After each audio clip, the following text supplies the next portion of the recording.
प्रणाम छात्रों, आज हम इयत्ता 10वीं की हिंदी विषय का पाठ 10वां ठेस पूरक पठन यह पाठ देखने वाले हैं। इस पाठ के लेखक फणीश्वर रेणु हैं। इनका परिचय जन्म 1921 पूर्णिया बिहार में हुआ। इनकी मृत्यु 1977 में हुई। इनका परिचय हिंदी कथाधारा का रुख बदलने वाले फणीश्वर रेणु जी को आज़ादी के बाद के प्रेमचंद की संज्ञा दी जाती है। आपकी कहानियों और उपन्यासों में आंचलिक जीवन की धुन, गंध, लय, ताल, सुंदरता, कुरूपता स्पष्ट रूप से दिखाई पड़ती है। इनकी भाषा शैली में एक जादुई असर मिलता है। इनकी प्रमुख कृतियाँ महिला आंचल, परती, परिकथा, जुलूस, उपन्यास, एक आदिम रात्रि की महक, ठुमरी, अच्छे आदमी कथा संग्रह, ऋण जल धन जल, नेपाली क्रांति कथा, रिपोर्टाज। इस पाठ में प्रस्तुत आंचलिक कहानी बिहार के ग्रामीण जीवन पर आधारित है। इस कहानी के माध्यम से कथाकार ने ग्रामीण जीवन, सामाजिक संबंध, कारीगरों के स्वाभिमान आदि को बड़े ही सुंदर ढंग से चित्रित किया है। प्रस्तुत कहानी बिहार के ग्रामीण जीवन पर आधारित है। सिरचन एक स्वाभिमानी कलाकार है। सिरचन जाति का कलाकार है। वह मोती घास और पटेल की रंगीन शीतल पाटी मतलब चटाई, बाँस या तेली बेत की तिलियों की चीख, सतरंगी डोर के मुंडे आदि वस्तुएं सुंदर बनाता है। वह बहुत स्वाभिमानी है और अपना पेट पालता है। वो अपने स्वाभिमान पर जरा सी ठेस पहुंचाता नहीं।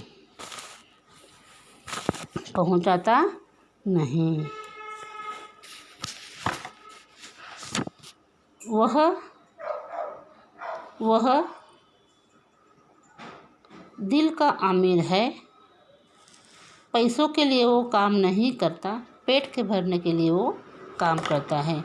यानी कि सिरचन यह जो है वो अपना पेट कमाई करके भरता है। परंतु इस कहानी में हम यह कहानी देखेंगे। खेती बाड़ी के समय सिरचन गांव के किसान सिरचन की गिनती नहीं करते। यहाँ पर देखिए, गांव के लोग सिरचन को कम समझते हैं। उसे कुछ काम नहीं देते।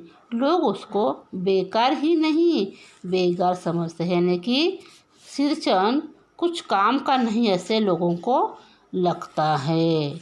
इसीलिए खेत खलिहान की मजदूरी के लिए कोई नहीं बुलाने जाता है। सिरचन को क्या होगा, उसको बुलाकर दूसरे मजदूर खेत पहुंचकर 1/3 काम कर चुकेंगे। तब कहीं सिरचन राय हाथ में खुरपी डुलाता हुआ दिखाई पड़ेगा।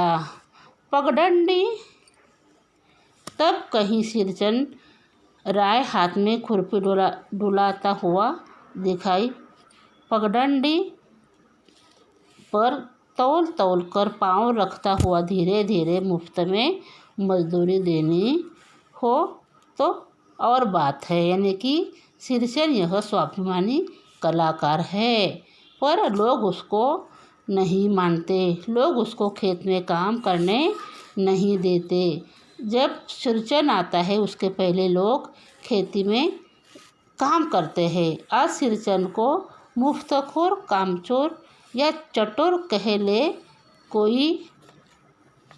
एक समय था जब उसकी के पास बाबू लोगों की सवारियां बंधी रहती थी। उसे लोग पूछते ही नहीं थे, उसकी खुशामद भी करते थे। अरे सिरचन भाई, अब तो तुम्हारे ही हाथ में यह कारीगरी रह गई है। सारे इलाके में एक दिन का समय निकाल कर चलो, बड़े भैया की चिट्ठी आई है शहर से। सिरचन एक जोड़ा चीक बनाकर भेज दो। यानी कि सिरचन को पहले सब लोग मानते थे, अब सिरचन को कोई नहीं मानता। जब सिरचन चटाई बनाता था तो सब लोग उसको कीमत देते थे, उसकी अच्छाई करते थे। अब आज उसके हाथ में कुछ काम नहीं है तो उसे वो नहीं मानते। मुझे याद है मेरी माँ जब कभी सिरचन को बुलाने के लिए कहती, मैं पहले ही पूछ लेता भोग क्या क्या लगेगा।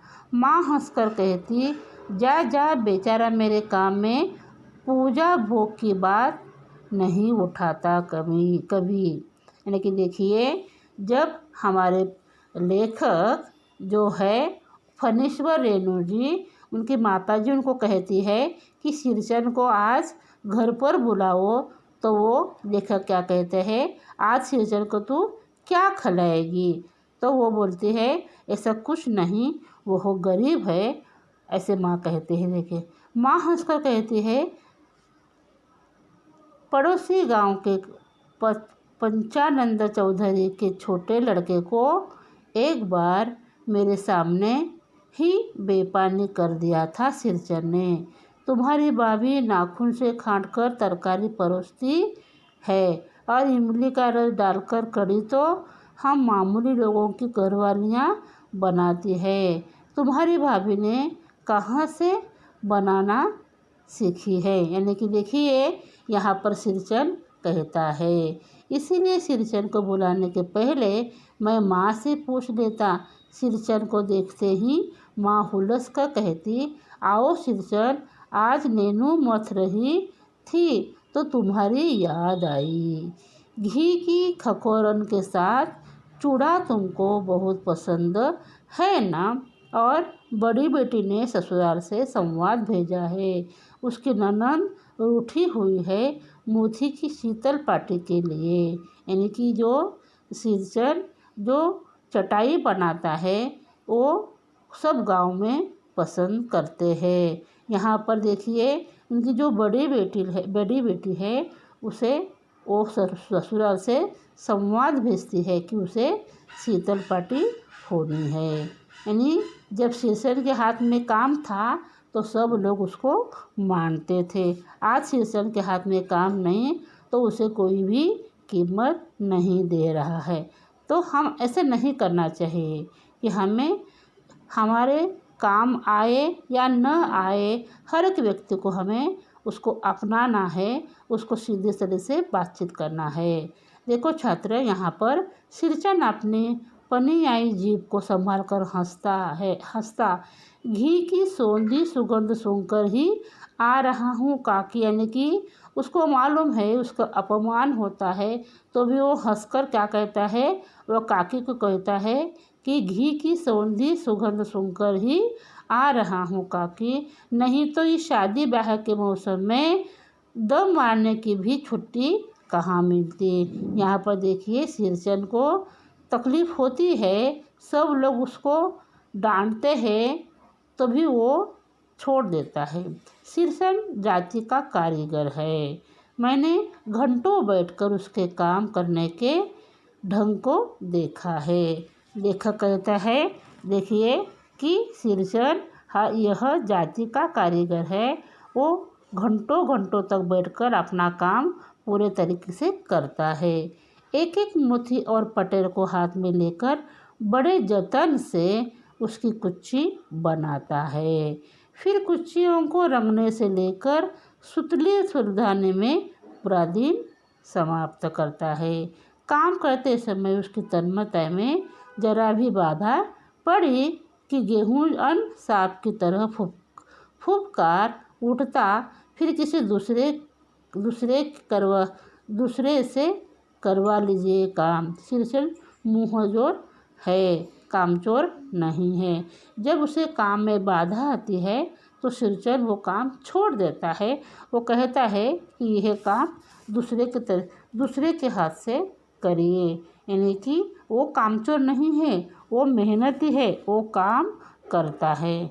यहाँ पर देखिए लेखक कहते हैं, लेखक फणीश्वर नाथ रेणु कहते हैं कि उन्होंने सृजन को देखा है, वो काम करता है, वो कलाकार है, वो स्वाभिमानी है, काम करके ही वो अपना पेट पालता है, किसी का वो नहीं लेता। यहाँ पर देखिए छात्रों, हमें भी पढ़ाई करनी है, हमें पढ़ाई कर कर पढ़ाई यही हमारी मेहनत है। हम जब अच्छी तरह से पढ़ाई करेंगे तो हमको शिक्षा प्राप्त होगी, हम कुछ तो जीवन में कर सकेंगे, यानी कि कारीगर जिस तरह से सिरचन काम करता है उसी तरह से हमें भी पढ़ाई करनी है, हमें भी पढ़ाई में आगे बढ़ना है। हमारे माता पिता कहते हैं कि पढ़ाई करो, आगे बढ़ो, इस तरह से हमें भी पढ़ाई करके हमको आगे बढ़ना है। पढ़ाई करते समय अजीब बात इधर उधर न देखते, वो न टालते हुए हमें पढ़ाई करनी है।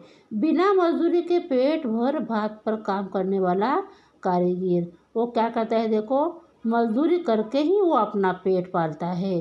दूध में कोई मिठाई न मिले तो कोई बात नहीं, किंतु बात में जरा भी झाला वह नहीं बर्दाश्त कर सकता है, यानी कि वो ईमानदार है, ईमानदारी से वो कमाता है। उसी तरह से हमें भी ईमानदारी से पढ़ाई करनी है।